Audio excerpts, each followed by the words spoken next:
મહેસાણા જિલ્લાના ખેરાલુ તાલુકાના ખેડૂતોના વિવિધ પ્રશ્ને આગામી તારીખ 12/1/2026ના રોજ ગાંધીનગર ખાતે આંદોલન થવા જઈ રહ્યું છે, જેના અનુસંધાને તાલુકાના મદ્રોપુર ખાતે મિટિંગનું આયોજન થયું। બેઠકમાં મોટી સંખ્યામાં ખેડૂતો તેમજ તાલુકા જિલ્લા લેવલના કિસાન સંઘના આગેવાનો અને હોદ્દેદારો, જેમાં ખેરાલી તાલુકા પ્રમુખ કીર્તિભાઈ ચૌધરી અને જિલ્લા પ્રમુખ ભરતભાઈ પટેલ, જિલ્લા કિસાન મંત્રી રતિલાલ પટેલ પણ હાજર રહ્યા।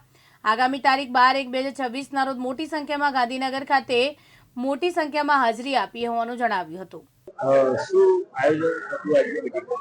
ખેડૂતોના વિવિધ લક્ષી જે પ્રશ્નો છે એના અનુસંધાને 12 તારીખે ગાંધીનગર ખાતે શક્તિ પ્રદર્શન ખેડૂતોનું થઈ રહ્યું છે ગુજરાત રાજ્યના। એના અનુસંધાને વધુમાં વધુ ખેડૂતો ખેરાલુ તાલુકામાંથી જઈ શકાય અને એના આયોજન માટે આજે મિટિંગનું એક આયોજન કરેલું છે। શું આયોજન 12/1/26ના રોજ અમે શક્તિ પ્રદર્શન કરવા જઈ રહ્યા છીએ। મહેસાણા જિલ્લાના અલગ અલગ 20 જેટલા પ્રશ્નો અમે મૂકેલા છે અને સરકાર સામે પ્રશ્નોનું સોલ્યુશન લાવવા માટે આવેદન પત્ર આપી પછી સરકારને રજૂઆત થાય। એમાં પ્રદેશ કક્ષાએ જે કંઈ આયોજન છે એના સંગઠનની મજબૂતી અને અમે દરેક વ્યક્તિ ગાંધીનગર જઈ શકે ગામડામાંથી એ આયોજન માટે જ આજ મિટિંગ બોલાવી છે। કયા ખાસ ખેડૂતોના મુદ્દા છે અને જેને લઈ સરકારને રજૂઆત કરવાની? આમ તો ખેડૂતોના લગભગ 197 મુદ્દા છે, પરંતુ એમાંથી મુખ્ય જે મુદ્દા પાણીના છે, લાઇટના છે અને જે પાકના ધિરાણના છે એ રદ કરવા માટેના અને જે પ્રશ્નો છે એ બધા પ્રશ્નોની રજૂઆત 12 તારીખે શક્તિ પ્રદર્શન કરી સરકારશ્રીમાં રજૂ કરવાના છીએ। જેઠાભાઈ, શું કહેશો, ખેડૂતો અત્યારે પશુપાલનના જે વ્યવસાય સાથે સંકળાયેલા છે ને એમાં એને વળતર નથી મળતું? પહેલા તો વળતરનો પ્રશ્ન તો બરાબર છે, પણ જે નિયામક મંડળ છે દૂધસાગર ડેરીનું, એને ખેડૂતના લીટરની પડતર કિંમત કોઈ દિવસ કાઢી નથી।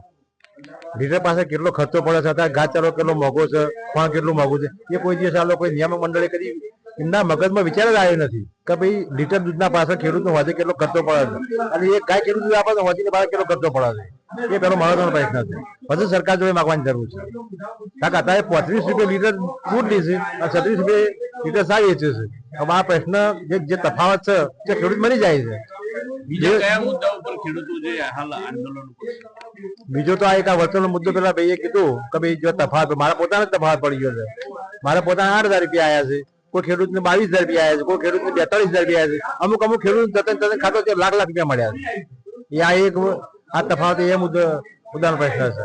અને બીજું પેલી વાત કરી પેલા ભાઈએ કે ભાઈ જે ખેતરમાં ધારો કે દોવાનું મશીન છે, પછી જે ચાપ કટર છે, જે ઓજારો ખેતરનો ઇલેક્ટ્રિક વપરાય છે એની પાસે આ કોમર્શિયલ મીટર જે લગાવે છે, એ મુદ્દો એક મહત્વનો છે ખેડૂત માટે। એક વાત એવી પણ આવી કે લાઇટનો મેસેજ 10:30 વાગે આવે છે ને લાઇટ હા એ વસ્તુ સાચી છે। 3 વાગે લાઇટ આવે સાહેબ, આ ઠંડી ઉઠે કોણ અત્યારે તો આટલી ઠંડી પડે કદાચ મોડા ઠરી જાય જો રાત્રે ઉઠીને 3 વાગે જાય તો। 2 દિવસ પહેલા કેટલી ઠંડી હતી, તમે 5 વાગે ઉઠવા 5 વાગે ઉઠી તો કાઢવું પડે છે, 3 વાગે તો ખેડૂત મોડામાં ઉભો રહે એટા બેઠા ગઈ જાય અને એનો જીવ જતો રહે જાય, એટલે આ પ્રશ્ન પણ મહત્વનો। અનુપસિંહ ચાવડા સાથે કાલુ રમઝાન, દિવ્યાંગ ન્યૂઝ, ખેરાલુ, મહેસાણા।